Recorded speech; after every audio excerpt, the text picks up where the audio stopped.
Ating pag-aralan ang pagkasali ng kultura noong sinaunang panahon.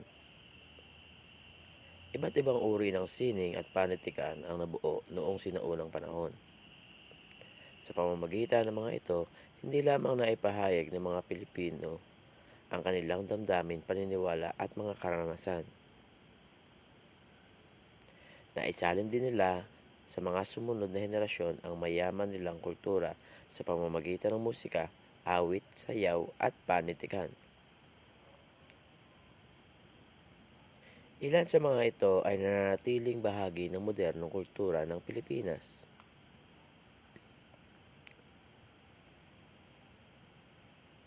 Musika at sayaw. May kaalaman ng mga sinaunang Pilipino sa paggamit ng instrumento at paglikha ng musika. Isinaliw nila ang musika sa kanilang pagsasayaw at iba pang gawain tulad ng pagsasaka at pag-aani, gayon din sa mahalagang pagdiriwang at ritual sa kanilang pamayanan. Pag-aralan natin. Gangsa, isang uri ng tansunggong na ginagamit ng mga taga-Cordillera. Kaleleng, ng mga bontok, pinatutunog gamit ang ilong.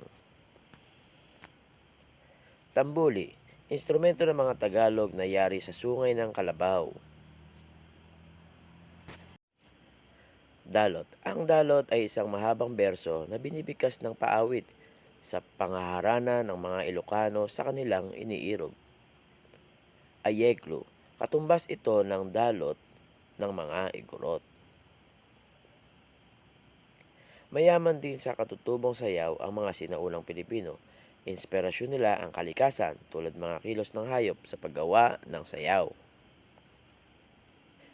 Katulad na lamang ng tinikling, isang uri na sayaw na hango sa galaw ng ibong tikling. Pagdiwata, isang sayaw ng pasasalamat para sa magandang ani. Sumunod ay ang pagtatanim at paggapas ng mga Katagalugan. Pamulad isda, sayaw ng pagkapatuyo ng isda ng mga taga-Negros. Salitsid, sayaw ng panliligaw ng mga taga-Kalinga. At bangibang, isang sayaw para sa paglilibing ng yumaong nakaranas na marahas na kamatayan ng mga Ipugaw.